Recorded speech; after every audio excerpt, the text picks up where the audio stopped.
আমার চ্যানেলে সকলকেই স্বাগত জানিয়ে প্রতিদিনের মতো আজকেও চলে আসলাম দুর্দান্ত স্বাদের একটা নিরামিষ রান্না নিয়ে। একদম সাবেকি একটা রান্না। আর এই রান্নাটা হচ্ছে রবি ঠাকুরের প্রিয় একটা পদ। এতটাই টেস্টি খেতে, নিরামিষের দিনে যখন তখন কিন্তু এই রান্নাটি বানিয়ে নিতে পারেন।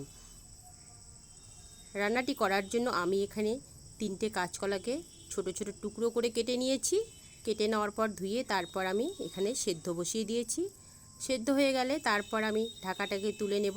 তুলে নিয়ে জল দিয়ে ভালো করে আবারও কলাগুলোকে ধুয়ে নেব। ধুয়ে নেওয়ার পর আমি কলাগুলোকে ছুলে নেব।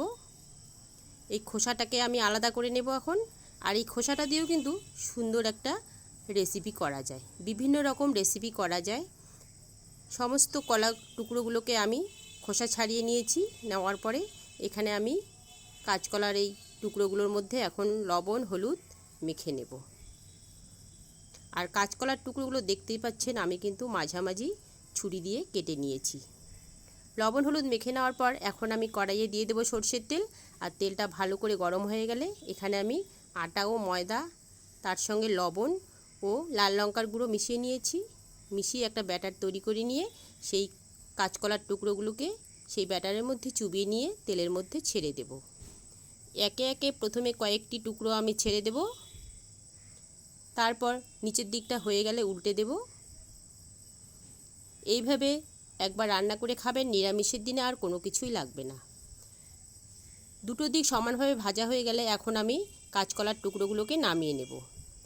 এবার ওই তেলের মধ্যে আবারও যে বাকি কাঁচকলার টুকরোগুলো আছে সেগুলোকে দিয়ে দেব। আর দিয়ে ঠিক একইভাবে ভেজে আমি নামিয়ে নেব। এগুলোও কিন্তু আমার ভাজা হয়ে গেছে। এগুলোকে এখন আমি নামিয়ে নিচ্ছি। এখন ওই কড়াইয়ে আমি আবারও সর্ষের তেল যোগ করে দিয়েছি। সর্ষের তেলের মধ্যে 2টো শুকনো লঙ্কা আর একটি তেজপাতাকে মাঝামাঝি ছিঁড়ে আমি দিয়ে দিলাম। আর দিয়ে দিলাম এখানে গোটা জিরে, দিয়ে দিলাম থেতো করে নেওয়া আদা। এখন আমি এখানে আগে থেকে 3টে আলু লম্বা লম্বা টুকরো করে কেটে রেখেছি, সেই আলুর টুকরোগুলোকে দিয়ে দিলাম। দিয়ে একটু নেড়ে চেড়ে নিয়ে তারপর আমি দিয়ে দেবো এখানে টমেটো। 2টো টমেটো আমি লম্বা লম্বি কেটে নিয়েছি, সেই টমেটোগুলোকে দিয়ে দিলাম। এবার একটু আলু টমেটো নেড়ে নেব। নেড়ে নেওয়ার পর এখানে আমি দিয়ে দেব এখন পরিমাণ মতো লবণ আর দিয়ে দেব হলুদ। লবণ হলুদ দেওয়ার পরে আলু ও টমেটো কিছুক্ষণ ভেজে নেব। ভেজে নেওয়ার পর আমি এখানে আগে থেকে মশলা করে রেখেছি, জিরে আর কাঁচা লঙ্কা একসঙ্গে বেটে নিয়েছি, সেই জিরে বাটা ও কাঁচা লঙ্কা বাটা দিয়ে দিলাম। এখানে আমি 4টে কাঁচা লঙ্কা বেটে নিয়েছি। এবার ওই বাটিতে কিছুটা জল নিয়ে দিয়ে দিলাম। এবার আমি দিয়ে দেব কাশ্মীরি লঙ্কার গুঁড়ো কিছুটা কালারের জন্য। এখন সমস্ত কিছুকে কিছুক্ষণ আমি ভালো করে ভেজে নেব। মশলা ও আলু ভালো করে ভাজা হয়ে গেছে। এখন আমি এখানে 1 বাটি গরম জল দিয়ে দিলাম। এবার ঝোলটা ফুটতে শুরু করলে ভেজে রাখা কাঁচকলার টুকরোগুলোকে ওই ঝোলের মধ্যে আমি দিয়ে দেব। দিয়ে একটু হালকা করে নেড়ে চেড়ে নেব।